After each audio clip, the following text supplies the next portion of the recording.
Hi friends, green ലൈറ്റിൻ്റെ പുതിയൊരു വീഡിയോയിലേക്ക് എല്ലാവരെയും സ്വാഗതം ചെയ്യുന്നു. ഇന്ന് ഞാൻ ക്രിപ്റ്റാന്തസ് അഥവാ എർത്ത് സ്റ്റാർ എന്നറിയപ്പെടുന്ന ഒരു ചെടിയെ റിപ്പോർട്ടിംഗ് ചെയ്യുന്നു. ഈ ചെടികൾക്ക് പിങ്ക്, പച്ച, തവിട്ടുൾപ്പെടെ വിവിധ നിറങ്ങളിൽ കാണപ്പെടുന്നു. നക്ഷത്രാകൃതിയിലുള്ള റോസ്റ്റ് ഇലകൾക്ക് ക്രിപ്റ്റാന്തസ് പേരുകേട്ടതാണ്. ഇവ നിലത്ത് വളരുന്നു. തെളിച്ചമുള്ളതും നേരിട്ട് സൂര്യപ്രകാശം ഏൽക്കാത്ത ഈർപ്പമുള്ള സാഹചര്യങ്ങളിൽ ഇവ നന്നായി വളരുന്നു. നേരിട്ടുള്ള സൂര്യപ്രകാശം ഇലകളിലെ കളർ പോകാൻ കാരണമാകും. അതേസമയം വളരെ കുറഞ്ഞ വെളിച്ചം അവയുടെ തിളക്കമുള്ള നിറങ്ങളെ മങ്ങിക്കും.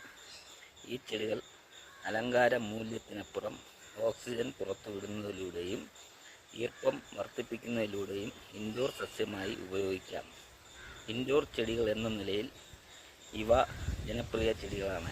നിറത്തിലും ആകർഷണീയതയിലും വളരെ ഭംഗിയുള്ള ചെടിയായതിനാൽ ടെറേറിയങ്ങൾ നിർമ്മിക്കാൻ ഈ ചെടികൾ ഉപയോഗിക്കുന്നു.